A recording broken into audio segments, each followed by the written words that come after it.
تحليل بتاعه، وبعد كده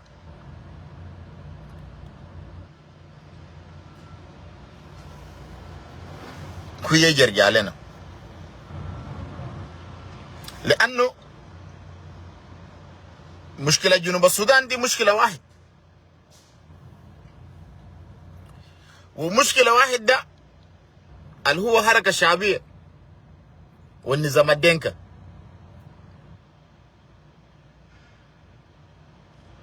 نفس الحركة الشعبية ونظام الدنكا، نفس الاس بي ال ام ايو نظام النوير. سمعتوا الحاجتين ده؟ قلت نفس نظام الحركة الشعبية نظام الدنكا، نفس الاس بي ال ام ايو ده نظام النوير.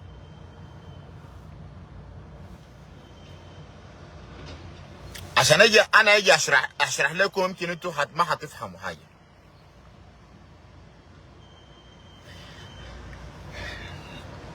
الحركه الشعبيه ده اللي هو الدينكا دخلوا في بين الناس، قتلوا الناس، وجابوا مسحره بتاعتين شنو؟ حركه شعبيه. لكن في ذاك الحركه الشعبيه هو حركه الدينكا، في ذاك الحركه الشعبيه هو حركه الدينكا. يا هو الليله احنا شفناه في دوله جنوب السودان. نفس الحاصل في ذاك الايو هو نفس المشروع بتاع الحركه الشعبيه، وبكره بعد بكره هنجي نلقى جوا لو هم مثلا ايو مسك الدوله هيكون حكومه النوير. دي ما حرب الجنوب السودان هو من الدوله اللي بدا يحارب من 56 من اجل جنوب السودان. بعد كده الحركات الجات بعد حركه 56 كويس، وبعد حركه اينيتو ده حركات الوحيد اللي هو حركات الجنوبيه وعنده وغيرها لابناء جنوب السودان. دي الحركات الرسم التاريخ، دي الحركات اللي بحمهم قضيه بتاعت انسان الجنوبي. اسمعوا الكلام ده كويس عشان لانه هتذكروني يوم من الايام في مستقبلكم انتوا هتذكروني فيها، مستقبلكم هتذكروني في الكلام انا متكلم عليه كويس. لما تشوف في الحركه الشعبيه صوره بتاعه كان صوره مختلف، لكن بعد ما دولة جنوب السودان طلعت الحركة الشعبية شكله اتغير، بقت حركة الدنكاوية، بقت حركة الدنكا. احنا دخلنا 22 سنة ما شفنا اي ديفلوبمنت في البلد، واحنا ماشيين ل 23 24 وما حنشوف تغيير في دولة جنوب السودان، لحد ما احنا كإنسان احنا كجنوبيين نجي نقول الحقيقة برا، من غير فضيحة، من غير دفاع على قبائلنا، من غير دفاع على أهلنا، زي ما أنا قاعد أعمل. أنا من ما جيت في السوشيال ميديا أنا جيت كأنا استوائي، وأنا بتمنى خير في الاستوية، لأن الاستوية ده ما دولة جنوب السودان. الاستوية ده هو دائرة جغرافية اللي بيمثل قبائل الموجودة في الاستوية، وأنا جزء لا جزء منه. فدي السبب بتاع طلوعي، لكن برغم انه السبب بتاع طلوعي ذاته من اجل الاستوية، انا لقيت العدو والحروبات والتقسمات والكراهية ما كان جاي من بعيد، جاي من استوين اللي انا جاي منه. وده السبب الليله ما في حاجه اسمه القوه عسكريه اللي بيمثل استويه في دوله جنوب السودان. وده سبب انه ما في حاجه اسمه EDF. وده سبب منه ما في اي حركه بيمثل استويه في دوله جنوب السودان. لانه الاستوين اللي انا عرفتهم ده الاستوين اللي كانوا بتاعت ابو حدنا، ناس اجري جادين، ناس ابو كوكسورو، ناس اليزايا بول، ناس دومينيك كاسيانو، ناس كليمن كونغا، ناس يابا ماكيليلي، ناس ليدرز اللي بيحمهم استويه في قلبهم. ده انا كان منتاليتي بتاعي كده. لكن خلينا نمشي لقدام. انه انا داير اقول شنو؟ اللي انا داير اقول انه الدنكا اتمكنوا. الدنكا اتمكنوا في جنوب السودان. والسبب تمكن بتاعت الدنكا في جنوب السودان دي قبيلة النوير. وانا لما اقول ده قبيلة النوير انا قصدي بو ده السياسيين والعسكريين بتاع النوير، بدا من دكتور رياض مشار all the way للتهد. ده الناس اللي ادى فاليو للدنكا يركبوا راس الناس ويركب الجنوبين ليه الان. والجنوبين ليه الان هيكونوا poor forever. اسمعوا الكلام ده كويس وذكروني في الكلام ده، لانه انا ما داير اطلع من الكلام اللي انا داير اقوله. كويس؟ ليه انا قلت الكلام ده؟ لان انت هتلقى نسبة 10% النوير اللي بيهمهم انه عايزين يمسوا حاجه اسمه قبيله الدنكا برا في جنوب السودان عشان قتلوا اهلهم. لكن بتلقى نسبة 90% نوير في الجاري ورا اكل ياكل مدينكا بميليشيات بتاعه، وفي اللي عايزين رياض مشار يكون رئيس في دولة جنوب السودان.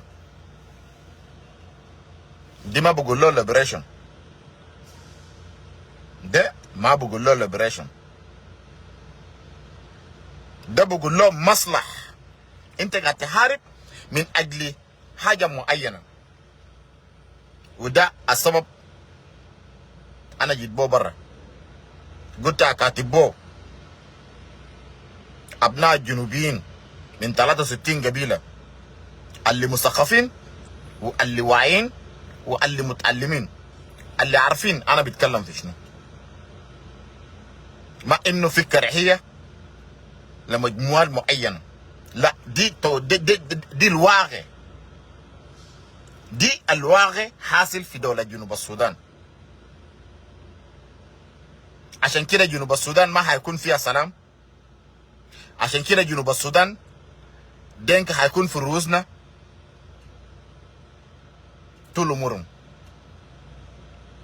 بالاسلوب اللي انا شايف انه دولة جنوب السودان ماشي فيه. لانه طول ما انت تتماسك على مشكلة بتاع دولة بقبيلة امين بالسياسة، دينك هيكون في راسك، دينك هيكون في راسك. لانه الدينكا هو ما كان معروف كهو زول عنده عضلات، هو كان ما معروف كهو زول محارب، هو كان ما زول معروف كهو زول قوي، هو كان معروف هو زول مقرص، هو كان معروف كهو زول ضد الجنوبين، هو كان معروف كهو زول انتهازي اللي هو قبيلة الدينكا.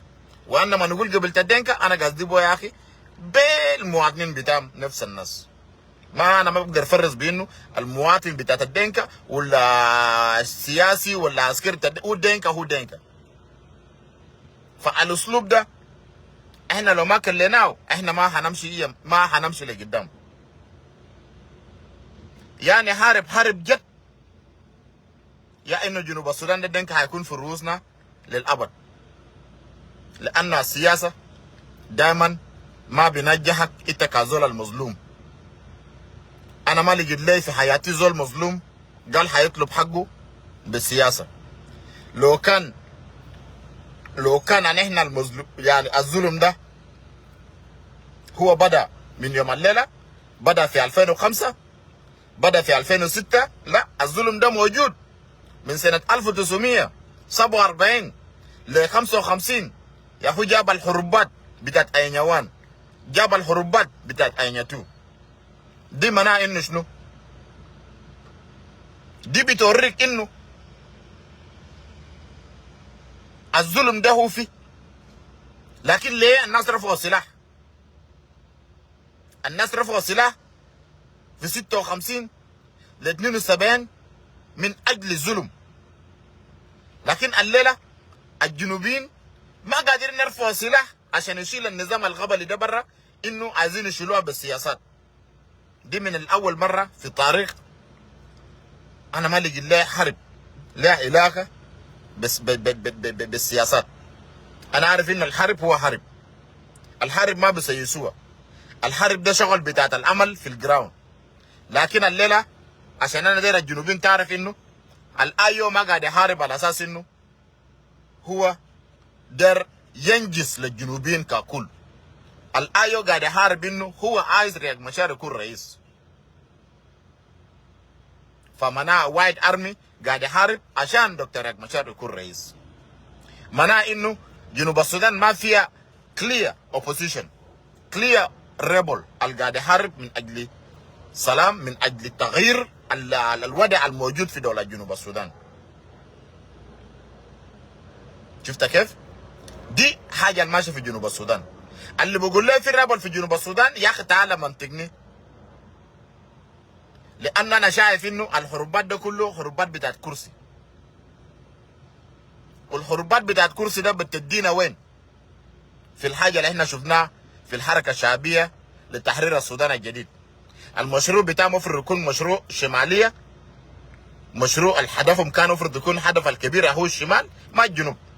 لانه الحركه الشعبيه ما كان بيمثل الجنوب، لكن هم قدروا انه يجي يتدخلوا في الشؤون الجنوبي، وقدروا انه يحكموا الشعب الجنوبي بالفلاج بتاعت الحركه الشعبيه، بالقروش بتاعت الحرام المجرم اسمه جنجرن، اي حاجه مبنيه على الدنكا. فدي الحاجه الجاي نوير هيعملوا في الشعب الجنوبي في المستقبل. لانه لما تشوف الجيش الحركه اللي هو ايو ده كلها نوير، وفي نفس الوقت هم بيحاربوا من اجل انه رياض مشار يكون رئيس. يعني معناه انه ما في داعي للحرب اصلا. معناه انه جنوب السودان للان ما عنده حركه اللي قال ده يشيل النظام بتاعت الدنكا ده برا. لان النظام الموجود في دوله جنوب السودان ده نظام بتاع الدنكا، والنظام بتاع الدنكا ده المفروض يتشال ب 63 قبيله، ما بيتشال بقبيله واحد. لانه لما نتشال بقبيله واحد معناه انه النظام ده ما جاي يتغير، النظام بتاع القبليه ده ما جاي يتغير. معناه انه نفس الدنكا قاعدين نعمله ده نفس الحاجه الايو جاي يعمله في الجنوبين. ان شاء الله يكون توضيحات ده وقع عليكم. ناو خليني نجي نمسك حاجه بسيطه انا داير اتكلم، لانه دي حاجه جايه تحصل في المستقبل. سالفكير ده هو كميت، زول فاقد ذاكره ده معناه زول ميت. والدنكا ما عايزين انه بيت سالفكير يكون رئيس. كويس؟ معناه هم هيرجعوا للدايره بتاعت اقدميه بتاعت حركه شعبيه اللي هو حركه الدنكا. هيجيبوا وانيجا، ده السياسات الجاي. هيحاول انه يجيبوا وانيجا لانه وانيجا ده هو القادم الاول للدنكا. معناه انه هيكون في حرب لانه وانيجا يكون رئيس من بعض المجموعات. طيب معناه هنا في شنو جاي تحصل؟ في هروبات جاي تحصل، والهروبات اللي جاي تحصل ده طبعا في ناس كاتين العمل انه رياض مشار. رياض مشار في عمل بسيط عشان هو ذاته يكون عايش مع الناس في الدنيا. لانه كراهيه الدنكا في رياض مشار ما كراهيه بتاعت الحكومه، ما كراهيه بتاعت السياسيين بتاع الدنكا في رياض مشار. دي كراهيه بتاعت كوميونتي كله كالدنكا كله. سالفكير بنفسه قال الكلام ده، قال هو يوم باشي يموت فوقه رياض مشار يوصلوا له في محل جنه قالوا ما شتكل فيه، في محل جهنم قالوا ما شتكل فيه. معناه انه اختبار انه كلام بتاعه ده شنو؟ هل الدنكا هتطبقوا الكلام ده ولا الدنكا ما هتطبقوا الكلام ده؟ دي طبعا برجع للجنوبين بعدين والجنوبين بحللوا معاهم. معناه ان الدوله ده جاي يسركل تاني، الجنوب السودان جاي يسركل تاني في دين الدنكا. شفت كيف؟ ليه؟ لانه الجيش القبلي بتاع الدنكا ده موجود في ذاك الجوبه. شفت كيف؟ ده حاجات الجاي تحصل في ايامات الجاي والناس يكونوا جاهزين في الكلام ده. فالان ده يقول انه شنو؟ انا ما عندي اي نوع من الكراهيه لمجموعات معينه. الجنوب ده مشواره طويل، مشواره طويل باسباب معينه. لو نوير، لو رياض مشار ما في الدنيا الليله، where is the Nuer going to live? In South Sudan or they're gonna change their identity to be a Dinka. لأنه حوار بتاع نوير كله اللي هو رسائل بتاع مندن. What the Mundeng would say about Dr. Riek Machar يكون رئيس جنوب السودان. در نذكر جنوبين حاجة بسيط. ساعة بولينا مات يوم جاء ربنا شاله، النوير اللي عنده بالجيش اللي كان عنده وراه ده كله قالوا كاكي بتام، دخلوا هلا رجعوا في مناطقهم. الكان تابع ولان، الكان تابع لفنجاك، الكان تابع للناصر، الكان تابع لمونغوت، كله رجعوا في اماكنهم. دكتور ريك مشار له الليله ما في الدنيا. نوير هيعمل شنو؟ هيرجع في بنتيو، هيرجع لفنجاك، هيرجع لكده. وده حاجه جاي معناه انه شنو؟ نوير جاي يكون افشل قبيله في دوله جنوب السودان. لانك انت بتحارب من اجل زول واحد، ومن اجل زول واحد ده قتلوا منكم اكتر من مليون، ومن اجل زول واحد ده ما قادر ينجز لك كويس حاجه اللي انت دايره ده، لانه هو عايز يكون رئيس. دي ما بقول له ليبريشن. انت عايز تكون فري. لما انت تكون داير تكون فري انت ما بفكر في السلطه في اول، انت لازم تحارب لحد ما تنجز حاجه اللي انت عايزه. بعد كده يا اخي تعالى نقدر نكون رئيس. دي الجدودنا عملوا. حتى الجونجرنج الكلب وسخان ده انا ما قاعد يهب زول ده على فكره، لكن هو ذاته اسلوبه ما كان هو قال ده يكون رئيس بتاع السودان.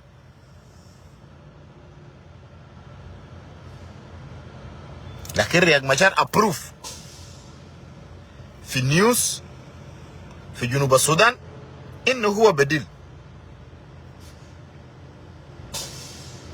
يكون رئيس دولة جنوب السودان. هناك في أقدمية كان جاء في وقت بتاعت الحركة الشعبية في وانيجا هناك أقدم من رياض مشار، ده كان بقى رجل النظام بتاعت SPLM. لكن الجنوبيين ذاته ما عايزين حاجة اسمها SPLM، لأنه SPLM ده قتل الناس، SPLM ده قاعد يشيل أراضي الناس، SPLM ده دخل في قبا هو بيغتصب في الجنوبين، SPLM ده هو مشكلة.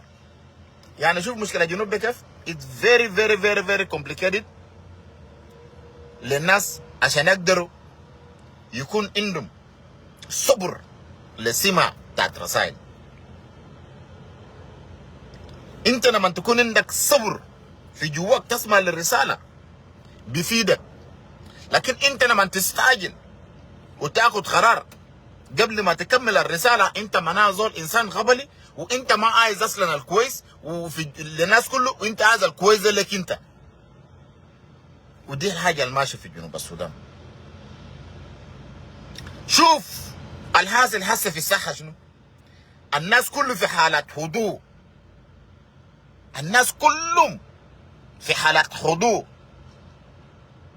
السياسات ماشي، والجنوبين ما بعرف انه الدنكا قاعد يبني في شنو؟ انه الدنكا قاعد يعملوا في شنو؟ لانه الدنكا بيرتاح من حاجه زي ده بالذات لما نكون في عداوه، لما نكون في اهداء، لما نكون في عداوه، لما نكون ما في حاجه اسمه دنكا جاري تجا يوغندا، جاري تجا كينيا، ويكون في عداوه. ده حاجه دنكا دايره. هو بيحاول انه يستخدم عقله، بيحاول انه يعمل حاجات. دنكا ما قاعد ينوم. The Dinka people, they are not sleeping. But the stupid people, like the group of SPLM-IO, those are the people. Don't know what they're doing. All they think on their mind, Riek Machar يكون رئيس. نهاري من أجل رياك مشار. Look, 2016, the Nuer almost take Juba. The same thing now is repeating itself. Couple of months ago, الناس جربوا يخشوا جوبا. رجعوا تاني ورا ليه؟ عشان دكتور ريك مشار جوا جوبا. شفت الكلام ده كيف؟ دي الحرب يعني حرب سياسي، حرب بتاعت السلطة، حرب بتاعت الكراسي، ده منو ده يكون رئيس. شفت كيف؟ دي ما بقول له الحاجة الجنوبين دايرينه، لأن الجنوبين عايزين يكونوا فري من سليفري، من العبودية بتاعت الدنكا. لكن الناس المعقدين الأمور ده إنه الجنوبين ما يكونوا عبداء بتاعت الدنكا، ياهو مشروع بتاع ريك مشار، مشروع بتاع SPLM-IO. SPLM-IO وايد ارمي بلس دروك مشار، ده ناس واحد. كله is all about the sulta, it's all about the power, it's all about ريك مشار wanna be president. ان شاء الله يكون توضيح حد معكم كويس يا شباب. زي ما انا قلت، شتموا ناس اللي بشتموا ديل زي ما انتم دايرينه، انا ما برد لكم، لكن ده الواقع بتاع دوله جنوب السودان. الجنوبين ما هيكونوا فري من قبيله الدنكا لحد ما الجنوبين يجيوا موايا بتاعت انه احنا فعلا ديانا امورنا، ديانا سنين ده كله كلام دكتور ريك مشار يكون رئيس. ليه؟ عشان موندين قال انه هو يكون رئيس. حرب الروحيه دي اهو ماشي في جنوب السودان، وده نفس الحاجه الماشي. معناه انه may the Lord help us, may the God get in our heart على اساس انه we can do something, we can free ourselves from the slavery of the Dinka. Until today انا ما شايف في زول حيقدر يقاوم الدنكا، لانه الناس الافرض اللي بقدر يقاوم الدنكا ما عايزين انه يستخدموا السياسات مع الدنكا. طول ما انت تمشي انت بتنزل السلاح تحت، قدرت تعمل السلام مع الدنكا، انت يا هدوب ودرت في محل ده، يا هدوب انت سمبك ركب فيك. معناه انت سمبك ركب فيك. شفت كيف؟ دي الحاجات الماشي في دولة جنوب السودان. كويس؟ سياسة مع الدنكا انت انسان ستوبيد.